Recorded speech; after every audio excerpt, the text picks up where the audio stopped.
बुद्ध भगवान एक गांव में उपदेश दे रहे थे। उन्होंने कहा कि हर किसी को धरती माता की तरह सहनशील तथा क्षमाशील होना चाहिए। क्रोध ऐसी आग है जिसमें क्रोध करने वाला दूसरों को जलाएगा तथा खुद भी जल जाएगा। सभा में सभी शांति से बुद्ध की वाणी सुन रहे थे, लेकिन वहाँ स्वभाव से ही अतिक्रोधी एक ऐसा व्यक्ति भी बैठा हुआ था जिसे ये सारी बातें बेतुकी लग रही थी। वह कुछ देर ये सब सुनता रहा, फिर अचानक ही आग बबूला होकर बोलने लगा, तुम पाखंडी हो, बड़ी बड़ी बातें करना यही तुम्हारा काम है, तुम लोगों को भ्रमित कर रहे हो, तुम्हारी ये बातें आज के समय में कोई मायने नहीं रखती।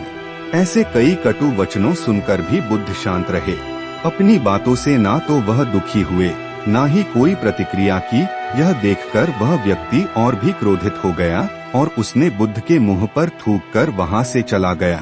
अगले दिन जब उस व्यक्ति का क्रोध शांत हुआ तो उसे अपने बुरे व्यवहार के कारण पछतावे की आग में जलने लगा और वह उन्हें ढूंढते हुए उसी स्थान पर पहुंचा। पर बुद्ध कहाँ मिलते, वह तो अपने शिष्यों के साथ पास वाले एक अन्य गांव निकल चुके थे।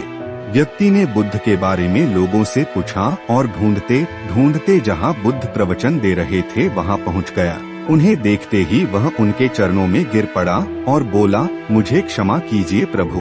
बुद्ध ने पूछा, कौन हो भाई, तुम्हें क्या हुआ है, क्यों क्षमा मांग रहे हो?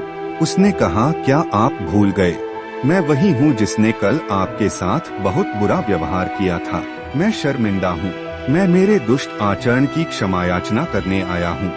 भगवान बुद्ध ने प्रेम पूर्वक कहा, बीता हुआ कल तो मैं वही छोड़कर आया गया और तुम अभी भी वही अटके हुए हो। तुम्हें अपनी गलती का आभास हो गया, तुमने पश्चाताप कर लिया, तुम निर्मल हो चुके हो, अब तुम आज में प्रवेश करो। बुरी बातें तथा बुरी घटनाएं याद करते रहने से वर्तमान और भविष्य दोनों बिगड़ते जाते हैं।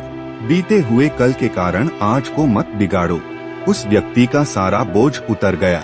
उसने भगवान बुद्ध के चरणों में पड़कर क्रोध त्याग का तथा क्षमाशीलता का संकल्प लिया। बुद्ध ने उसके मस्तिष्क पर आशीष का हाथ रखा। उस दिन से उसमें परिवर्तन आ गया और उसके जीवन में सत्य, प्रेम व करुणा की धारा बहने लगी।